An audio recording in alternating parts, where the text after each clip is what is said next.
Bueno, bienvenidos a este nuevo trabajo práctico. Para los que no me vieron en la clase de presentación la semana pasada, mi nombre es Francisco Mora, soy ayudante, soy parte del cuerpo docente de la Cátedra de Agrometeorología. Y hoy vamos a estar viendo el trabajo práctico número 2 de radiación solar. Vamos a estar viendo cuáles son los distintos tipos de influencia que tiene el sol, la luz, la radiación solar sobre las plantas, para así poder tenerlas en cuenta a la hora de programar y diseñar un jardín. Lo primero que tenemos que tener en cuenta es que la luz solar tiene distintos tipos de influencia sobre las plantas. Es por eso que medimos diferentes parámetros también de este elemento. Medimos la intensidad, medimos la calidad, que tiene relación con las longitudes de ondas de salud y los colores. Medimos también la dirección de incidencia, de dónde viene la luz, para tener en cuenta cómo será la proyección de las sombras en un jardín. Y también medimos la duración del día, porque eso tiene también una influencia directa en el desarrollo de las plantas. En cuanto a la intensidad, lo que tenemos que saber del lado de las plantas es que tenemos plantas umbrófilas y plantas heliófilas. Las plantas umbrófilas son las que son plantas de sombra, las que generalmente se las conoce como plantas de interiores, como los helechos. Son plantas que en la naturaleza están dispuestas en los estratos más bajos de los bosques o de las selvas y están protegidas de la radiación solar directa por árboles y plantas más grandes. Y por otro lado tenemos las plantas heliófilas, que son las plantas que le gustan la radiación solar, que le gustan la luz, que necesitan mucha luz para que se puedan desarrollar y crecer con éxito. Un ejemplo de este tipo de planta es la lavanda. La lavanda necesita mucha luz. Con respecto a esto también tenemos que tener en cuenta a la hora de diseñar nuestro jardín que hay plantas caducifolias y hay plantas perennifolias. ¿Esto qué quiere decir? Hay plantas que pierden las hojas, el follaje, en una época del año y otras que no. Las caducifolias son las plantas que en el otoño pierden las hojas, como puede ser la acacia, y tenemos plantas perennifolias o siempre verdes que no pierden las hojas. ¿Esto por qué es importante? Porque vamos a tener dos dinámicas diferentes de radiación solar, de iluminación de nuestro jardín, si tenemos un esquema de plantación de árboles caducifolios o perennifolios. Sobre todo en el invierno, que es donde está la diferencia de estos dos tipos de plantas. En el invierno, en un patio con plantas caducifolias, va a recibir mayor luz que en pleno verano, que vamos a tener un lugar totalmente sombreado. En cambio, si tuviéramos una plantación de árboles perennifolios, todo el año vamos a tener sombra. Es por eso que es importante saber qué tipo de planta vamos a elegir para nuestro jardín. Otro aspecto importante es la dirección de estas luces y estas sombras. Por eso es importante hacer un repaso sobre el movimiento aparente del Sol. Se llama aparente del Sol porque en realidad el Sol no se mueve, es el que está fijo y nosotros la Tierra somos los que nos movemos, como vimos con la clase de Ricardo, a través de la rotación y la traslación. Y estos dos movimientos hacen que nosotros veamos el Sol pasar de este a oeste y de diferente manera y diferente ángulo a lo largo del año. Tenemos el preconcepto de que el Sol sale del este y se oculta en el oeste. Si tenemos una brújula y vemos para dónde está el este y para dónde está el oeste, en realidad el Sol sale del este y se pone en el oeste en realidad 2 veces al año. Y eso se da en los equinoccios. Eso se da el 21 de marzo y el 21 de septiembre. Después del 21 de marzo, el Sol va a ponerse progresivamente más hacia el norte y también salir desde más hacia el norte. Entonces el recorrido que nosotros vamos a ver del Sol en el cielo, el movimiento aparente del Sol en el cielo, a medida que nos acercamos cada vez más al 21 de junio, es decir, a pleno invierno, el Sol va a ir saliendo cada vez más sobre el noreste es decir, un poco sobre el norte desde el este, y se va a poner sobre el noroeste. Si fijamos, yo voy a comparar esa imagen con la anterior. Si se fijan, en los equinoccios, como decíamos, el movimiento que hace el Sol sobre el horizonte es mayor a que en pleno invierno. Es por esto que los días son más cortos, porque el Sol por encima del horizonte pasa menos tiempo en nuestra latitud, aquí en Bahía Blanca, que durante los equinoccios. Y lo contrario pasa en primavera-verano, en el momento opuesto. Después del equinoccio de primavera, el Sol empieza a salir cada vez más hacia el sur y ponerse cada vez más hacia el sur. Nosotros, por la latitud en que estamos en el hemisferio sur, el Sol siempre lo vamos a ver orientado hacia el norte. Si nosotros a las 12 del mediodía mirábamos al Sol, siempre va a estar en algún lugar del cielo, pero orientado hacia el norte. Nunca lo vamos a tener en el cenit, es decir, en un ángulo de 90 grados con respecto a la Tierra. Siempre vamos a tener orientados hacia el norte. Si nosotros viviéramos en el Ecuador, habría momentos del año donde sí lo tendríamos arriba de nuestras cabezas al Sol. Pero por la latitud en la que estamos nosotros, siempre va a estar hacia el norte. Y a las 12 del mediodía siempre la sombra va a estar hacia el sur. Pero bueno, lo que tenemos que saber de esto es que por esta razón, por la cuestión de latitud y del momento del año, va a haber momentos en que la duración del día sea mayor, que esto se da en el verano, y el día dure menos, porque tenemos menos recorrido aparente del Sol por el cielo en el invierno. Entonces ahí tenemos las diferentes variaciones de las duraciones del día a lo largo del año. Esta combinación de plantas caducifolias o perennifolias, de diferentes insolaciones a lo largo del año, de la diferente duración del día, hace que tengamos que tomar diferentes decisiones con respecto a las plantas a elegir. Y acá tenemos diferentes ejemplos para que ustedes vean y tener en cuenta. Tenemos, por ejemplo, el punto 1, el ejemplo 1, que muestra una plantación de un árbol caducifolio, en donde en pleno invierno va a dejar pasar la luz y en pleno verano va a dar sombra. Entonces, si nosotros vivimos en un lugar con un verano bastante caluroso, como puede ser Bahía Blanca, y en un invierno fresco, como también puede ser Bahía Blanca, o sea, tenemos amplitud durante el año de temperaturas. No es el Ecuador, esto no es un lugar donde todo el año tenemos 25 grados, ¿no? En el verano hace calor y en el invierno hace frío en estas latitudes. Entonces, una buena opción sería pensar en árboles caducifolios que durante el verano le den sombra a la casa o la edificación o al lugar donde nosotros queremos estar cómodos, pero durante el invierno pase la luz para poder calentarnos. Entonces, en nuestras latitudes, los árboles caducifolios son una buena opción para dar sombra. El punto 2 lo que muestra es la diferente proyección de las sombras en verano o en invierno. Como decíamos, en el invierno el Sol pasa más rasante del horizonte. Y en el verano pasa más por encima del horizonte. Estos ángulos de incidencia hacen que las proyecciones de las sombras sean mayor en el invierno. Al estar más sobre el horizonte, las sombras son más largas que en pleno verano, que el Sol está más arriba, entonces las sombras son más cortas.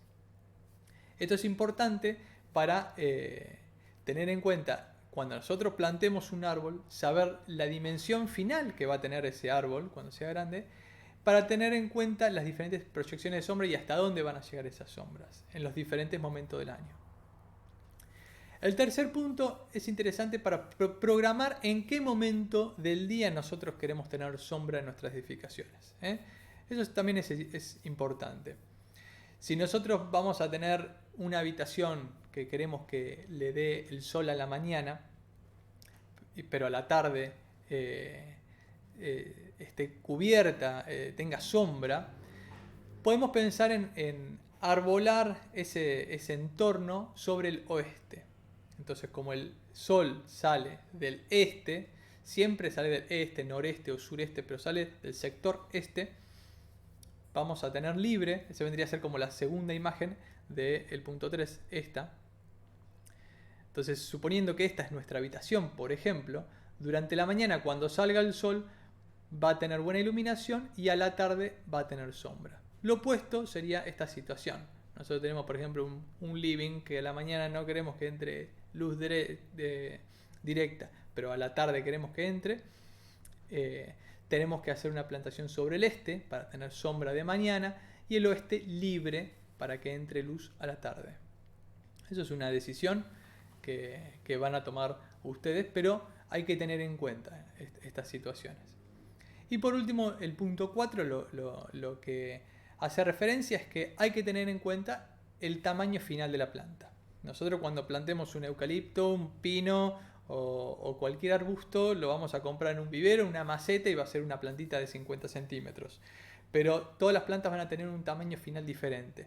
Entonces, el lugar de plantación tiene que estar pensado en el tamaño final de esa planta.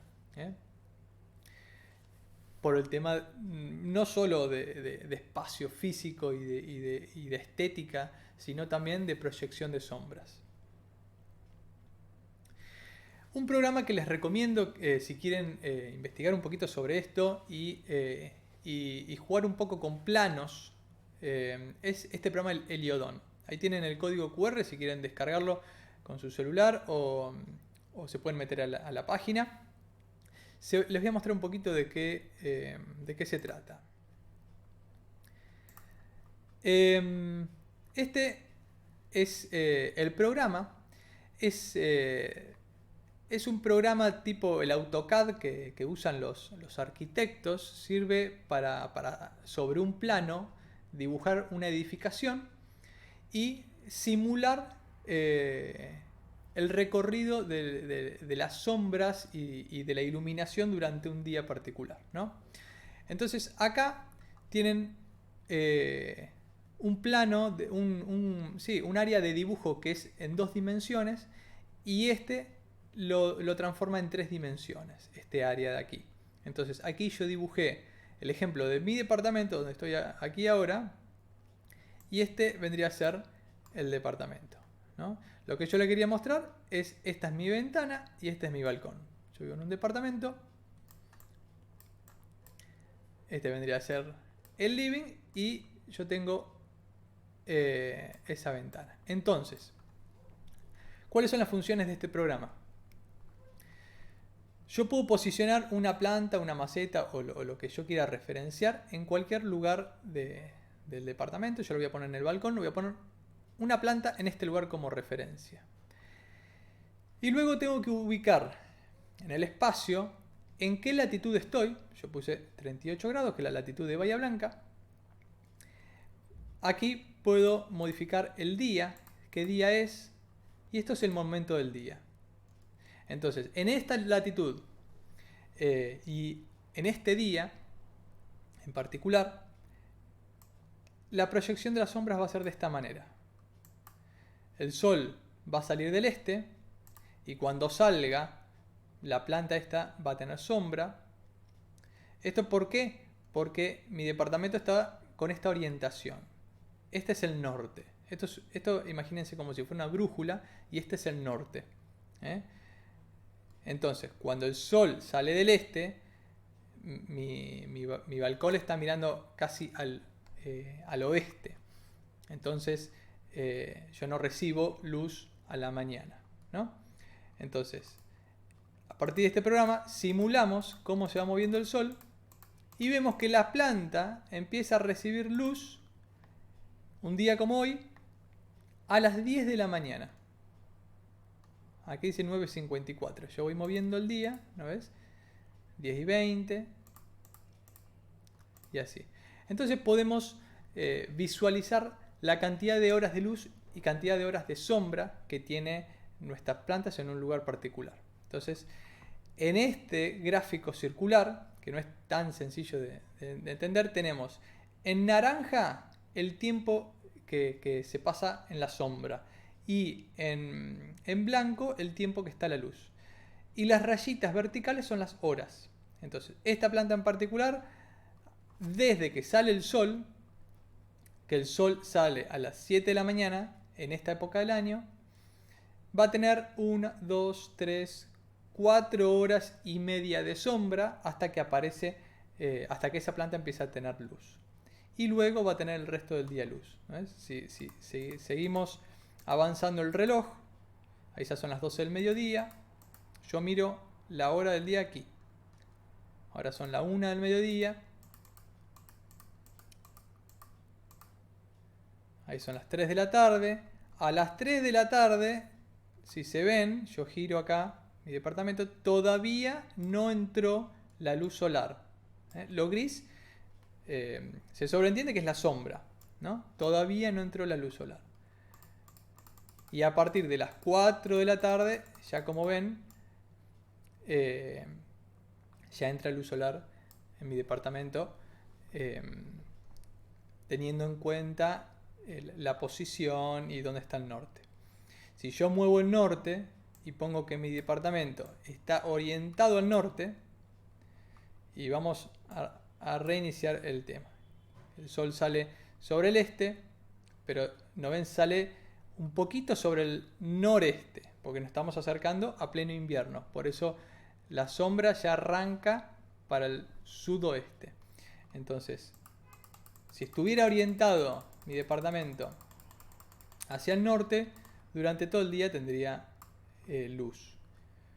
Y si estuviera orientado hacia el sur, durante gran parte del día tendría sombra. Bien, este es un programa que simplemente se lo mostramos porque es interesante si ustedes se quieren poner a diseñar un jardín con una construcción, para poder evaluar los momentos de luz y los momentos de sombra, la cantidad de horas que va a tener y cómo van a ser las proyecciones de la sombra. Así como yo edifiqué en este mapita un departamento, también podría edificar la estructura de un árbol y ver cómo sería la proyección de esas sombras. Bien, sigamos entonces.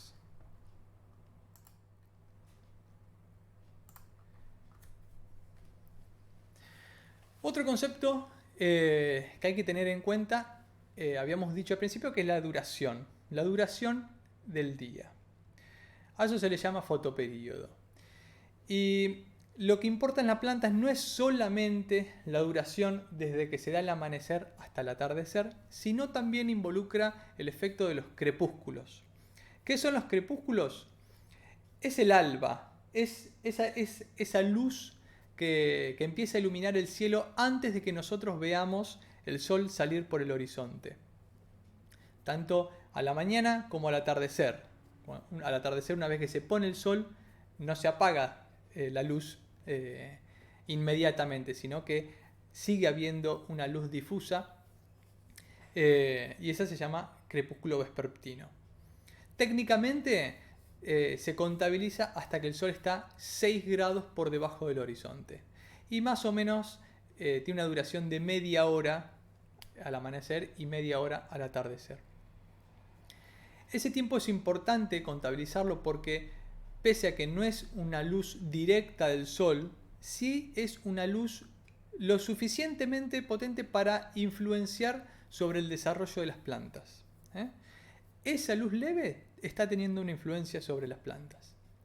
Entonces, la duración de todo el día más los crepúsculos civiles es lo que se denomina fotoperíodo. Ahí tenemos la recreación virtual de lo que vendría a ser el fotoperíodo. Lo que duró el movimiento aparente del sol desde el crepúsculo matutino al vespertino es el fotoperíodo. Y tenemos 3 tipos de influencia sobre las plantas en cuanto al fotoperíodo. Así vamos a tener plantas de días largos, plantas de días cortos y plantas indiferentes al fotoperíodo.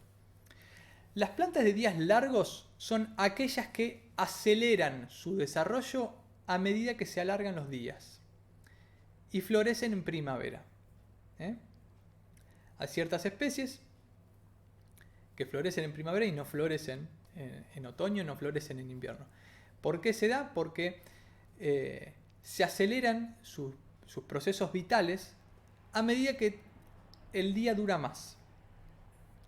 Entonces, pasando un umbral de ciertas horas, se acelera el desarrollo y florecen en primavera. Otro ejemplo son las plantas de días cortos, que son lo contrario, aceleran su desarrollo a medida que se acortan los días. El día más largo del año, ¿cuándo es? El día más largo del año es el 21 de diciembre y el día más corto es el 21 de junio. Entonces, si nos posicionamos en pleno verano, se van acortando los días hacia el invierno y las plantas de días cortos florecen en el otoño. Entonces ahí tenemos los dos casos opuestos. Y después también hay plantas indiferentes al fotoperiodo. No todas las plantas son sensibles a este parámetro. Y este tipo de plantas florecen en cualquier época del año con cualquier fotoperiodo. Bien, vamos a ver las actividades entonces. El primer punto dice, a partir del siguiente plano de una vivienda, que es este de aquí, una hermosa vivienda con un lindo patio, con una linda pileta, orientada de esta manera, aquí tenemos la brújula, dice, a partir del siguiente plano, ubicar los diferentes árboles, dibujándolos, estos son los diferentes símbolos, los árboles o plantas, según las condiciones que solicita el cliente. Entonces nosotros tenemos un cliente que es bastante pesado, ya van a ver, que dice que quiere que durante el verano haya sombra en el comedor, pero en el invierno entre luz. Entonces nosotros tenemos que ver dónde está el comedor, que está aquí, y tenemos que pensar en una solución, teniendo en cuenta que acá está el norte, el sol va a tener un movimiento aparente saliendo del este, pasando por el norte y ocultándose en el oeste. Entonces tenemos que pensar en una solución para que el comedor tenga luz en pleno invierno pero sombra en el verano. Que durante el verano haya sombra, en el invierno haya luz. Entonces, la solución a esto, ¿qué sería? Un árbol caducifolio. Un árbol caducifolio adelante del comedor va a hacer que cuando salga el sol, bueno, va a salir por el este, entonces la habitación 1 va a estar tapando el comedor, las ventanas están hacia el norte. Entonces, en pleno mediodía es cuando el comedor tendría la recepción de la luz, ¿no? Entonces le orientamos un árbol caducifolio hacia el norte y esto va a hacer que en pleno invierno no tenga hojas y la luz pase, pero en pleno verano con mucho follaje no va a pasar la luz, entonces se va a cumplir el requerimiento del cliente. Entonces, como verán, hay varios petitorios. Dice que el living tenga sombra a la tarde todo el año. Cuando dice que tenga sombra a la tarde, recuerden en la posición de los árboles que habíamos visto en la diapositiva, que depende qué orientación le demos, va a dar sombra de mañana o de tarde. Y cuando dice de todo el año, tengan en cuenta si el árbol que van a plantar es caducifolio o perennifolio. Después dice que la habitación 1 tenga sombra a la mañana durante el verano. Que haya árboles cerca de la pileta, pero que no le den sombra. Acá tenemos la pileta. Entonces tenemos que pensar cómo posicionar árboles cerca de la pileta por una cuestión estética, pero no quiere tener sombra sobre la pileta. Que hayan varios helechos en todo lugar donde sea posible. Entonces recordemos que los helechos son plantas de sombra, que no le gusta la radiación directa, entonces tengamos en cuenta eso. En qué lugares de la casa va a haber sombra. Y por último, que haya algunas plantas de lavanda. Y recordemos ahí lo contrario, las plantas de lavanda necesitan mucho sol. Entonces lo que tienen que hacer con estos símbolos, ubicarlos en el mapa. No un solo árbol, no un solo helecho ni una sola lavanda. Crear un esquema de plantación con varios árboles, varias plantas, pero teniendo en cuenta los requerimientos del cliente. Eso sería lo que habría que hacer. Ustedes lo tendrían que dibujar sobre esta hoja. El siguiente ejercicio dice: el siguiente gráfico muestra la variación del fotoperíodo de Bahía Blanca a lo largo del año. Vemos el gráfico. Dice variación del fotoperíodo de Bahía Blanca. El eje de ordenadas, este eje lo que muestra son las horas de luz que tiene un día. Y esta la época del año. Tenemos enero, febrero, marzo, abril, mayo, junio. Como ven, para Bahía Blanca, en junio, como dijimos es el día más corto del año, en junio tenemos que el día dura aproximadamente 11 horas. Y en pleno diciembre, que está el día más largo del año, dura alrededor de 16 horas el día. Entonces tenemos una gran variación de la duración del día a lo largo del año. Entonces dice el ejercicio: suponiendo que para las siguientes plantas los requerimientos térmicos e hídricos están satisfechos bajo invernadero, marque en el gráfico el momento en que se producirá la floración de las mismas, teniendo en cuenta las necesidades y umbrales fotoperiódicas. Entonces muestra tres plantas: el crisantemo, el clavel y el rosal. Y dice que el crisantemo es una planta de día corto. Recordemos que es una planta de día corto que florece a medida que los días se van acortando. Que su desarrollo se acelera cuando los días se van acortando. Si yo lo llevo a este gráfico, ¿cuándo se van acortando los días? El tiempo va siempre de izquierda a derecha, siempre vamos de enero a diciembre, ¿no? Entonces, si vemos en qué momentos del año se van acortando las horas de luz, y se va acortando desde el 21 de diciembre, en realidad desde el pico más alto, hasta el 21 de junio. Ahí se van acortando los días de luz, ¿no? Entonces, una planta de día corto y florece con días de 12 horas o menos. O sea, ahí nos da una idea del umbral de fotoperiodo. Florece con días acortándose, pero con días acortándose por debajo de las 12 horas. Entonces tenemos que buscar en este sector de que van acortándose los días, en qué momento los días duran menos de 12 horas. Entonces si buscamos, yo voy a hacer este ejemplo solamente, aproximadamente en abril los días se están acortando y tienen una duración de 12 horas o menos. Entonces en este sector de días cortos por debajo de 12 horas es donde florece el crisantemo en Bahía Blanca en esta época del año. Lo mismo tienen que hacer para el clavel, que es una planta de día largo y dice que florece con 12 horas de luz o más. Es el concepto opuesto. Y por último, ¿en qué momento del año florece el rosal? Que es una planta indiferente al fotoperíodo. Bueno, esto lo tienen que hacer ustedes.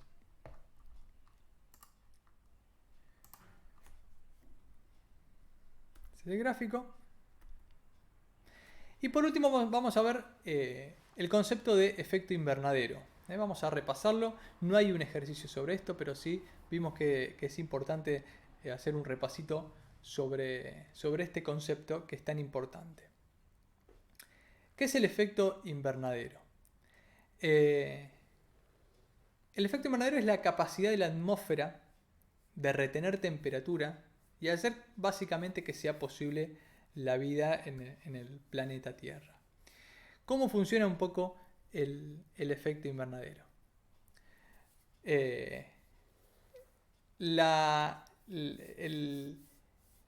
Quien es responsable de la vida en este planeta es el Sol. Sin el Sol, sin esa energía, no habría vida en este planeta. Y la temperatura que hay en este planeta también tiene relación directa con la energía que recibimos del Sol. Ahora, nosotros recibimos energía solar durante el día. Durante la noche no recibimos energía solar. Sin embargo, a la noche no se vuelven temperaturas gélidas por debajo de 0 grados todas las noches por no tener energía solar. Y el responsable de que haya una temperatura que no varíe mucho en términos relativos durante el día y la noche es la capacidad de absorber calor y emitir calor que tiene la atmósfera. ¿Cómo es esto? Vamos a hacer un ejemplo. El Sol emite energía, un tipo de energía que la atmósfera no es capaz de absorber. El aire no se calienta por la luz solar, no se calienta por la energía solar. Para el aire es transparente esta energía. Y nosotros la percibimos de dos maneras. Como radiación directa, que lo vamos a nombrar así, con una D mayúscula. La radiación directa es cuando nosotros tenemos la luz solar directa sin interferencia de las nubes, sin interferencia de nada. Cuando a nosotros nos llega la luz del sol, que lo vemos directo, que nos produce sombra, esa es la radiación directa. Y por otro lado tenemos también la radiación difusa, que lo vamos a nombrar con la D chiquitita. La radiación difusa es la radiación, la luz que está rebotando por todos lados y que no viene directamente del sol. Un ejemplo, un día completamente nublado. Nosotros no vamos a tener radiación directa porque no vamos a ver el sol en ningún momento, pero hay luz. En un día nublado hay luz. ¿Hay menos luz que un día despejado? Sí, pero hay luz. Y esa luz es 100% radiación difusa. Esa luz está rebotando continuamente en las nubes y en la atmósfera, y a nosotros nos llega como radiación difusa. Es menos potente, sí, pero sigue siendo radiación solar. Como decíamos, el aire no se calienta con esta radiación, pero entonces, ¿cómo se calienta? Así como el aire no se calienta, lo que sí se calienta es la Tierra. La Tierra absorbe la radiación, se calienta y emite otro tipo de radiación. Bueno, esto que acaba ahí de salir es un reflejo, en realidad, no es la radiación de la Tierra. Esto es un reflejo. Por eso está pintado del mismo color, amarillo, se llama albedo, o es la reflexión de la radiación solar. Pero no todo rebota, la Tierra lo absorbe y vuelve a emitir en otro tipo de radiación que se llama radiación terrestre. Y acá tenemos que ver un concepto que es que la radiación electromagnética, que es como se emite la energía, se emite con una longitud de onda que está influenciada por la temperatura de ese cuerpo. Entonces, por un lado tenemos el Sol, que tiene una temperatura altísima, como toda estrella incandescente, tiene una alta temperatura, y los cuerpos que tienen alta temperatura emiten una longitud de onda corta. En cambio la Tierra, en relación al Sol no es caliente, en relación al Sol no tiene la capacidad calorífica que tiene el Sol. Tiene una temperatura mucho más baja la Tierra. Entonces, la energía que la Tierra emite, por tener baja temperatura, la emite en una onda larga. Este proceso de emisión que tiene la Tierra, que se llama radiación terrestre, y esta calidad de radiación, sí es absorbida por la atmósfera, sí es absorbida por el aire. Entonces, esa radiación es la que calienta la atmósfera. Entonces el Sol calienta la Tierra y la Tierra calienta la atmósfera. La atmósfera, al calentarse, reemite también nuevamente radiación y eso se le llama contrarradiación atmosférica. Si no tuviéramos atmósfera, si no tuviéramos cielo, si no tuviéramos aire, la radiación terrestre se va al espacio y simplemente nos estaríamos enfriando. De noche, que no habría sol, la Tierra se enfriaría por completo y chao. Pero como tenemos a la atmósfera, imaginemos que tenemos una capa protectora, entonces la radiación que emite la Tierra la absorbe el aire, se calienta y a su vez la vuelve a emitir. Es por eso que una noche despejada, por ejemplo, en pleno invierno, es más probable que tengamos una helada que una noche cubierta por nubes. ¿Por qué? Porque si no tenemos nubosidad, mucha de la radiación terrestre se va a escapar al espacio. En cambio, las noches de invierno nubladas, que tenemos muchas nubes, la radiación terrestre va a rebotar más y la temperatura va a ser más estable. Y va a ser más raro que una noche de invierno nublado tengamos heladas. La temperatura no va a bajar tanto. ¿Por qué es importante ver esto si estamos pensando en una tecnicatura de parques y jardines? ¿Por qué es importante? Porque este efecto invernadero, que se los estoy mostrando en una escala grande, en una escala climática grande, podemos también verlo en una escala chica a nivel patio. ¿Cómo? Con la construcción de un invernadero. El efecto invernadero tiene ese nombre devenido de los invernaderos. ¿Cómo funciona un invernadero? De la misma forma. Consideremos que las paredes de nuestro invernadero, sea vidrio o sea plástico, van a funcionar como funciona nuestra atmósfera, nuestras nubes.